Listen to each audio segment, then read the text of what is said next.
This is Patsy Parisi from The Sopranos. Make sure you watch me on Thomas Berryman TV, because if you don't, this will be the last face you see, and it won't be cinematic.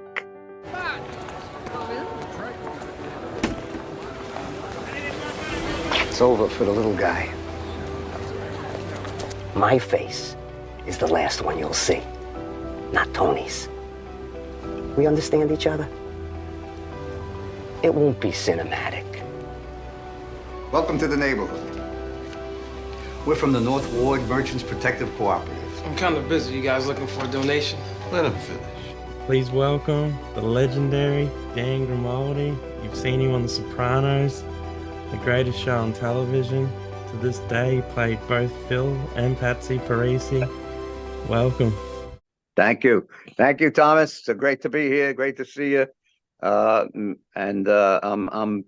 honored to be on your show. Yeah, appreciate it. I want to start off. We'll dive into it. Your new business venture you got going. I love seeing it. You got the cigars. Can you talk about that? Sure. We started a business, well, with a frontman for a business called Omerta Cigars and Cafe. Bobby Finaro, who plays Eugene, and Jason Sabone, who plays Jackie Jr., and myself. We are the frontmen, and we do the publicity and things like that for this company. They sell cigars and coffee. www.omerta.com, and you can buy them. You can buy them there. They're very, very good, and the coffee is made custom made for your order, and the cigars are very good. And I've also, Thomas, I guess you want to know what I've been doing. Definitely. Okay, so I've been very busy, especially recently. I've done two films. One was called A Brooklyn Love Story, in which I play a fruit and vegetable store owner who goes up against big developers and doesn't want to sell. It's a comedy. It's a beautiful, sweet film. It's going to be on Amazon. We had a premiere on June 15th. There's no cursing in it. It's about the good side of Italian Americans. So I was very honored to be the lead in that movie, and working with a wonderful cast and director and writer. And I made a second movie called Godless, which I play the Cardinal of New York, which is it's a political and moral ethics type of a film.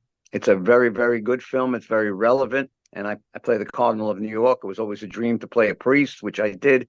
Won a few awards for a short I did as a priest. But this is the Cardinal. I'm dressed in the red robes, and I was very excited just to put on the costume, and had a good time. I also did two plays. One of them with Joy Behar, who was on The View. She wrote 5 short plays, and I was in 2 out of the 5. And I had to eat in one of them. I had to eat half a cheesecake every performance, which was a lot of cheesecake. And a second play called Feminine Hours, which I played a very despicable Italian American racist. It was one of the most evil characters I've ever played. My sister hated me. My grandkids saw the show at a matinee on a Sunday, and they said they couldn't talk to me till Tuesday. So I guess I did a good job then, Thomas. I created and one Friday night, I get hit over the head with a bottle by my daughter-in-law at the end of the first act, and the audience stood up and cheered when I got hit. So I think I created a very, very good character. Not a good one, but a good. I You've done your fulfilled my job. Yeah, Yeah. you nailed it. That's beautiful, and I want to bring it back to The Sopranos as well. I know a lot of new people, new generations watching it again. I've got a Sopranos group on Facebook in Australia, and people ask me questions as well.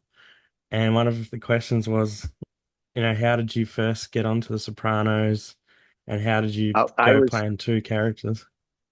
okay. I auditioned for Philly, and it was well into the second season, and There were about 25 guys auditioning for the part, and I was about 12 or 13. And when I went in, I read for David Chase, and Chase asked me to stay. He had a new scene he wanted me to read. And so in my mind, I said, well, I probably beat out the 12 before me, but I don't know about the 12 after me. But fortunately, I got the job. And I was, at that time, it was the biggest hit on TV.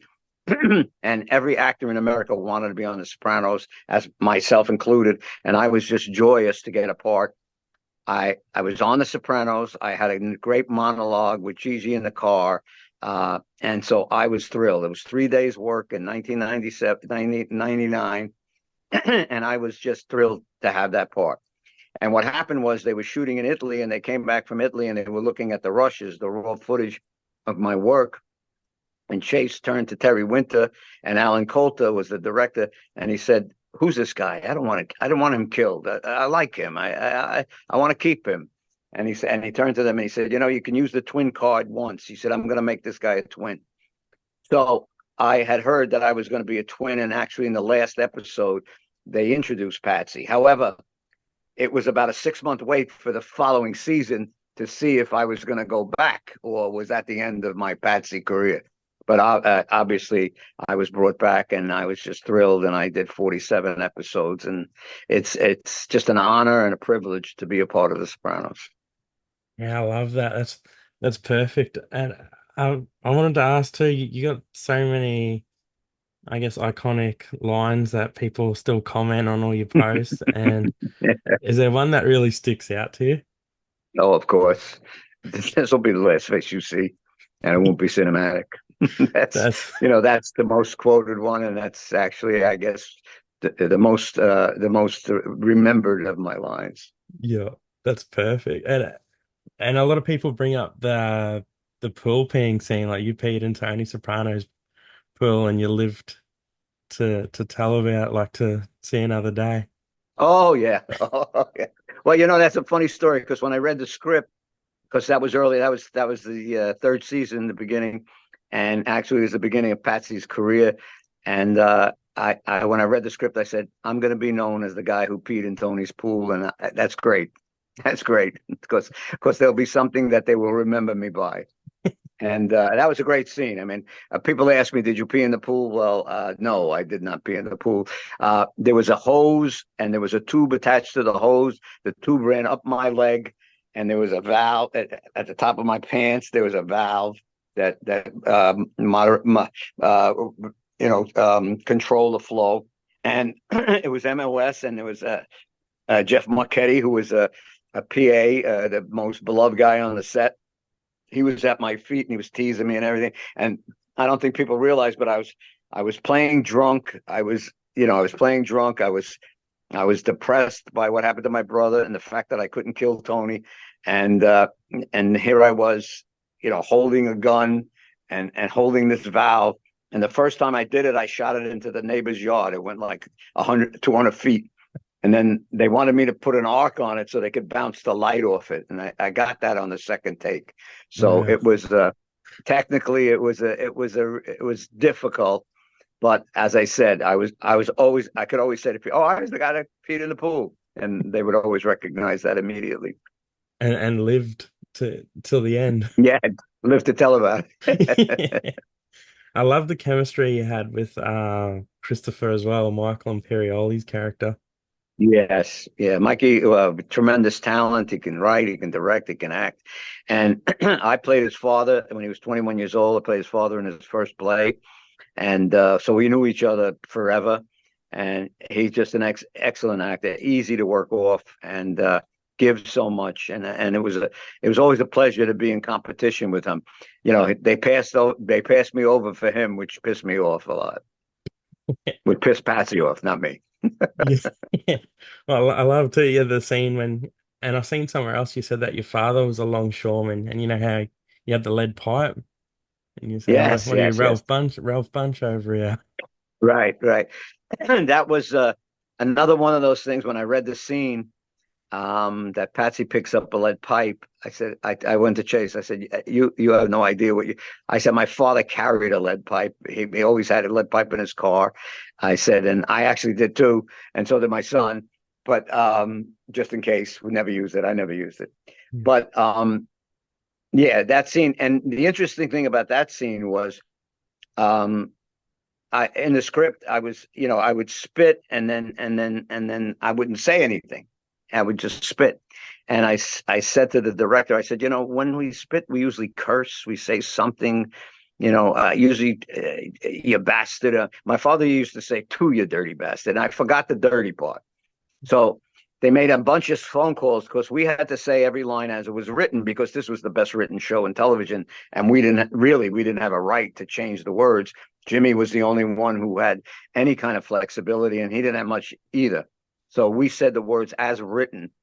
And so when I wanted to add, you bastard, you dirty, I should have said you dirty bastard in memory of my father. But they made about 4 or 5 phone calls up to Chase. Chase said, okay, came back down. So then when I spit, I said, to you bastard. And that was more realistic to the way that we did things when we were angry or fighting. And so that was always memorable. But I always wanted to kick myself for not saying you dirty bastard, so that I would have memorialized my father in that scene. Definitely. It's still a great scene. The writing on that show, like you just said, is the best, got to be the best writing that's ever happened for a TV series from Oh, without a beginning to doubt. end. Without a doubt. There were 3 golden ages of television. This opened the 3rd golden age. I always tell people when TV first started, it was in New York, and playwrights, Patty Chayefsky, etc., wrote for television. So the writing was incredibly good. It evolved to be less good and less articulate as time went on. But The Sopranos picked up the standard and just raised the bar so high and opened the door to many good shows. None as good as The Sopranos, but many good ones that would never have gotten a chance to be on television if there wasn't a Sopranos and David Chase's genius. Definitely, yeah. David Chase is just a brilliant mind. I Oh, love to see him in terrific. action working. Best showrunner in the history of television. And The Sopranos, he worked 24/7. He did he was the capo de capo. He was the head of the gang.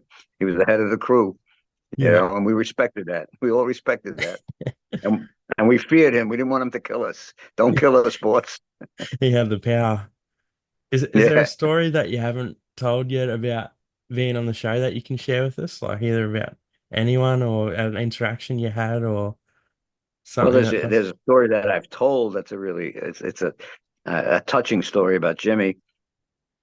We were doing a scene late one night, and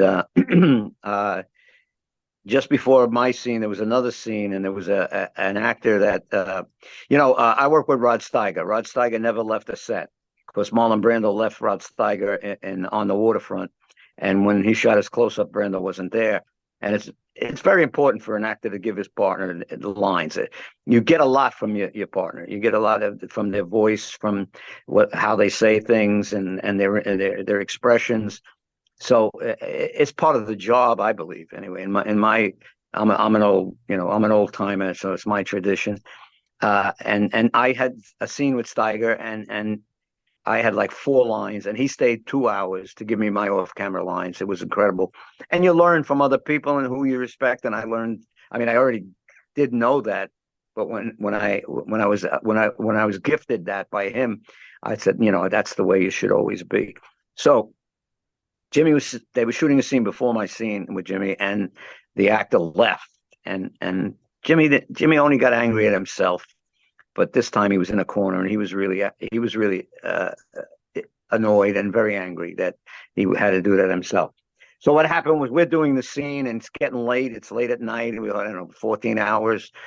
And they come up to me and they say, Danny, you got a big scene tomorrow, so we want you to go home. And I said, well, I got to give Jimmy his off-camera lines. I'm not going home. They said, no. We want you. We want you to go home because you got to go home, rest, and prepare. I said, you know what? Take me off the clock. You don't owe me. I'm staying. Get motion. Yeah. So I stayed. I gave him his lines. And when we cut and we wrapped, he picked me up because he was I call him a massive man. There's certain men, they're big, but they're massive. And he was like that. He picked me up like I weighed 10 pounds. I mean, I'm a little guy, but I do have some weight. And he picked me up and he hugged me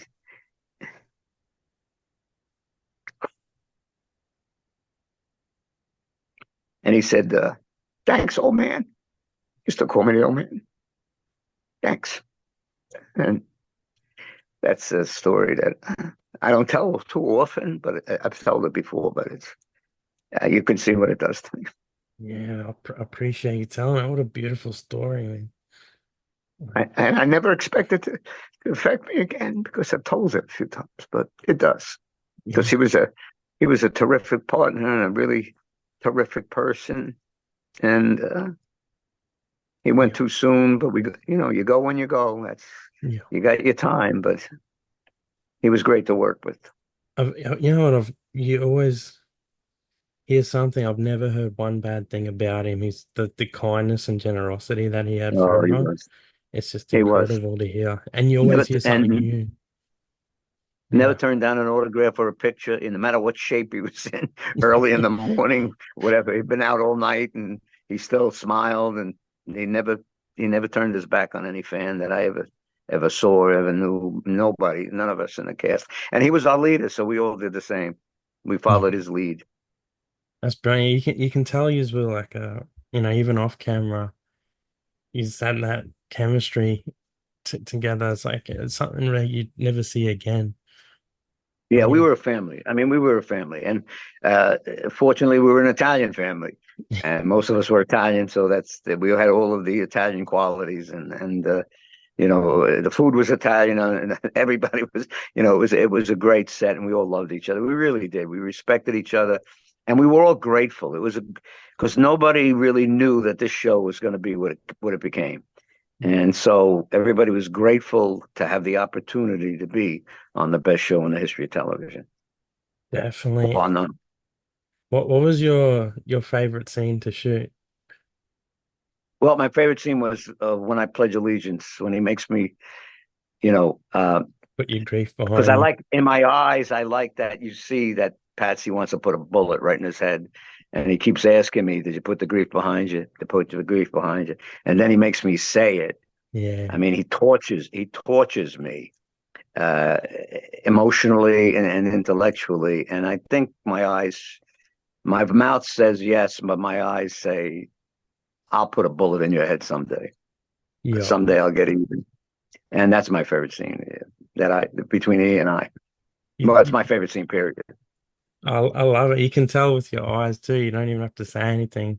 So situations where you really just want to say what you really feel, but you're holding it in. Right. Exactly. You can tell Exactly. that's what you achieved it. And But I used to tell him that because he would ask me questions because I grew up in Brooklyn and we were around these people. Not that I knew them, well, I did know some of them, but I mean, and I always said, we're not afraid of you. I'm not afraid of you, Jimmy. I put a hit bull in your head just like and go eat. I mean, we're not afraid of each other. We just respect the position. It's like we respect that you're the captain. You're that leader. But doesn't mean I like you. Doesn't mean that it doesn't mean I wouldn't kill you in a second. And I'm not afraid of you because I'm not. Because I'm a mob guy. If I'm yeah. afraid, I better go become a grocery owner or something. So yeah, we talked about that a lot. He used to ask me a lot of questions about that. I always think about the scene too, and I feel like it resonates with today and back then. I feel like time's gotten worse when you say it's over for the little guy. Ah, yeah, that's that's real today too. Yeah, Yeah, it was it's like what it 10 was. times now. It was funny because here we were, these mob guys, tough guys. We go in, and the kid tells us, "Listen, you do what you do to me. There's something gonna be here tomorrow. This is corporate. This is corporate America." And really, that's a lot of The Sopranos was a comment on corporate America, and that was the most direct, I think, one of the most direct comments in the series about corporate America, which was, yeah, yeah, you don't count. You don't count. You work for them, but you don't count because if we killed you today, they put somebody back in your place, and didn't matter. They'd substitute for you in a second, and it's just over. It's over for the Yeah. little guy because the little store owner is never going to make him. The corporate America has taken over and destroyed mom and pop. Yeah, you don't see the like small mom and pop stores around anymore. Well, not as No, much. Everything's a not yeah, yeah. I franchise mean, or a they're around, but not the way they used to be. They yeah. don't survive. It's crazy. Yeah, it's like the Starbucks thing on every corner, like on the shows. Oh yeah. What was it like? Yeah, you and we're talking about the chemistry between you and Christopher or Michael Imperioli. Is it how is it getting ready for those scenes? Yeah, and you're always at each other. Did you have like a friendly banter going on? No, we pretty much did it on our own, isolated. I mean, when we rehearsed, we were together, but basically you do your own work to prepare, and then you work off your partner. And Mikey was always available, always open, and always giving and easy to work off. But no, we loved each other. I mean, we go back so many years. I go back to when he was 21 years old. So, I mean, there was a great deal of respect and love for each other. So and that leads you to freedom that you can do or say anything in the scene, and no, it's not personal. Yeah. Another character I really loved, I think it's brilliant actor, is Edie Falco. She was Oh, amazing. and the most humble and most beautiful actress you're ever going to meet. And it's a funny story I, the last scene we were shooting, and we were standing next to each other in the scene. And she turned to me, she said, Danny, I'm never going to work again. I said, Edie, you'll work forever. I said, I'm never going to work again, not you. So she was so humble and such a good actress, and just the two of them. I mean, her and Jimmy were just they were a married couple. I mean, you couldn't convince me of anything different.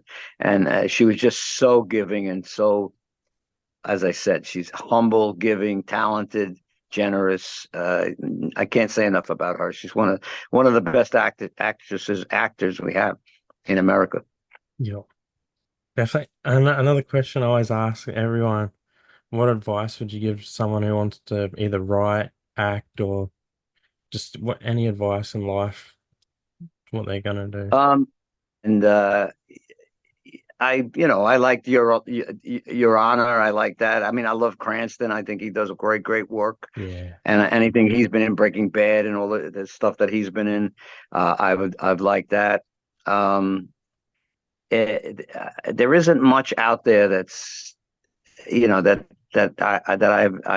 fallen in love with, but I've fallen in love with Cranston and his work, and I binged a lot of stuff, but nothing that I feel is worthy of recommendation. The next one I'll ask is books. I know you'd be reading. Oh, I don't recommend what they read. I like biographies. I'm reading, Roger Maris was a baseball player that I loved, even though I wasn't a Yankee fan.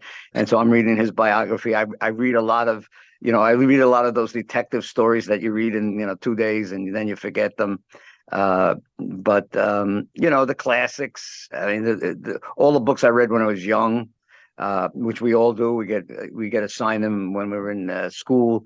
The dream is always to go back and read them again, but you just don't have the time. But I like biographies, and I like religion and philosophy. So anything in those areas to me would be recommendable. I know you're busy, with your acting, you're a teacher as well. What do you like doing when you're not acting and teaching? Nothing. Just no. Watching TV, eating, being with my grandkids, Yeah. you know, laying on a beach, staying out of cold weather, spending time with my wife, Lisette. She's Colombian, and unfortunately, she has tongue cancer, which she's been going through a very, very difficult 18 months, and still suffers from. She has the cancer. She's cancer free, but Yeah. she's suffering from the side effects of radiation, and it's been over 12, 13, 14 months, and she's still in a lot of pain. So Well, spending time with her is and taking care of her is what I do when I'm not working. yeah, I'm sorry to hear And that. she takes care of me too, still, no matter how sick she is. Yeah, so this is a terrible thing. It's my wife just got the all clear last week. She's cancer free, Oh, God bless. but yeah, she had God bless. breast cancer Oh and yeah, cervical, but she's all clear now. that's That's great. Yeah, yeah, that's the good part. She's yeah, gonna live, but it's been such a slow recovery. It's yeah, just it's unbelievable. You know. yeah. It's a So terrible we thing. all go through these things. Everybody has their ups and their downs. Yeah, I'm glad your wife's doing better now, looking after you as well. Yeah, he's got a good husband as well. Oh, thank you. Do you have anything you're working on? I know you said you got those two movies coming out, but is there anything else you're working on that you can talk about? Well, I have a series. It's a boxing series.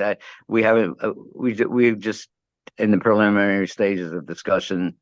I'm hoping it'll start filming at the end of September, October. Uh, I look forward to. I love to act. So Yeah, any acting I can do in any media fills my soul, and I think God sends me, especially since my wife's been sick. He's sending me a lot of work to keep me occupied and to keep the flame of my passion alive. And I feel very grateful for that. And I'm just very grateful that to be an actor and to be a working actor, which is again a small percentage of those who devote their lives to it. yeah, definitely. I'm glad you did it. I remember you told me something once. I'm trying to think what it was. Is it you can help bad acting, but you can't help bad writing? It was one of those. I forget what it No, no, was. no. Good writing. Bad actors can't hurt good writing. Yeah, Good actors can elevate good writing. yeah, Bad writing, it's very hard for anybody to elevate bad writings. But good writing, bad actors cannot hurt it, and good actors can elevate it to a higher level. That's why, I mean, that's the greatness of The Sopranos. The writing, yep. so superb, and the Jimmy and Edie and Mikey and Drea, they raised it to a different level. They took this good writing and they soared with it, which is wonderful. Yeah, yeah, definitely like Terry Winter.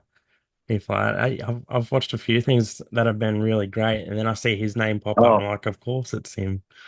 oh Yeah, yeah. The Soprano writers went on to create yeah, Mad Men and Boardwalk Empire, and yeah, Terry's working on something now. He's been very prolific, and yeah, and and uh, and so has Matt Weiner, and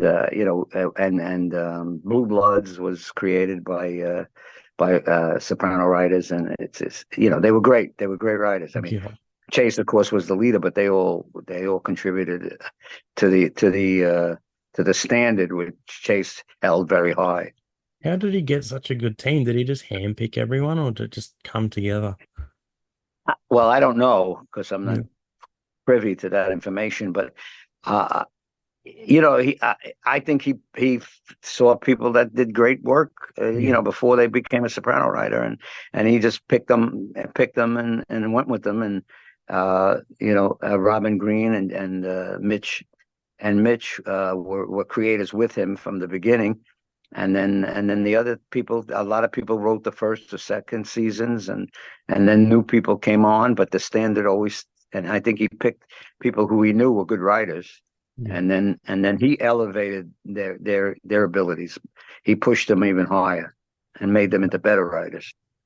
yeah. Definitely, that's cool. I love that. I did see somewhere a little. It was a while ago now, but it was like one of those talk shows, and Michael Imperioli and Steve Shripper were on there, and they said they're working on something with Chase again. So I'm excited to find out what that is as well. I don't know what that is. I don't know, but with Vinny Pastore, they do Talking Sopranos. They do Yeah, a night. They've done it all over the country. They sell out. It's incredible. I mean, it's incredible the fans and how great this show is and how it's withstood. And they go all around the country, the three of them, and they give a night conversations with Sopranos, and they sell out these big amphitheaters. They sell out theaters, and they're doing terrific.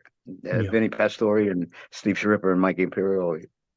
Yeah, that's cool. I always get excited when I see any of yous together too, or whether it be a podcast or an event like the Sopranos con or something like that. Whenever, Right. and you can just tell he's got Well, that I just connection. did a charity event. Just did a charity event on Thursday, just past Thursday, and a David Cohn's event. Ed Lucas for the blind. I do a lot of charity golf. I don't like golf, but I golf anyway. And I I uh, I was with Artie Pasquale. He was Yeah, my sidekick in the coffee shop, and we've been great friends since. And so we get together, and of course I see Finero and Sabone all the time.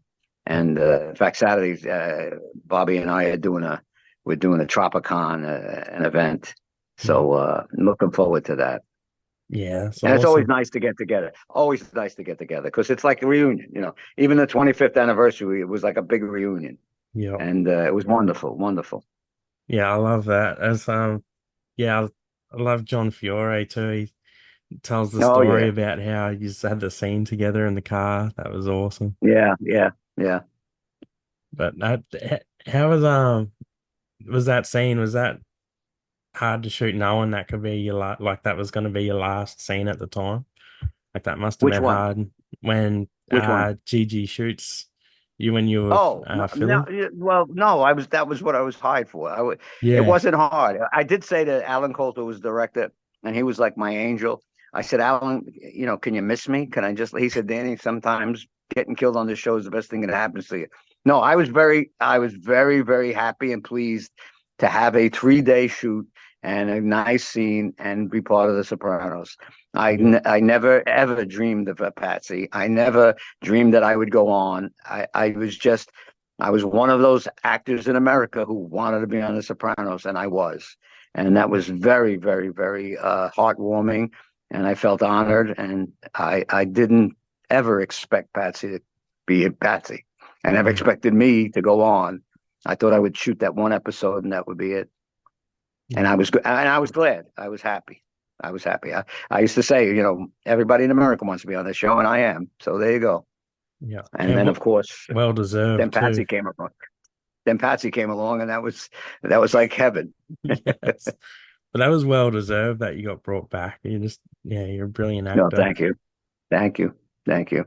Definitely talent. I won't hold you too much longer. I've just got a couple more. Uh, Okay, what's your message to the world? be kind. Think of others. Find your mission in life, your passion that God gave you, the talent. Pursue it and help others. Incredible. And love your neighbor, love your family, and most of all, love your friends. They love you. Man, that's all amazing. Thank you. Okay, one last question that everyone in the world wants to know. I think you know what's coming. Do you know what happened in the final scene of The Sopranos? Thomas, I know exactly what happened. And I'll tell you.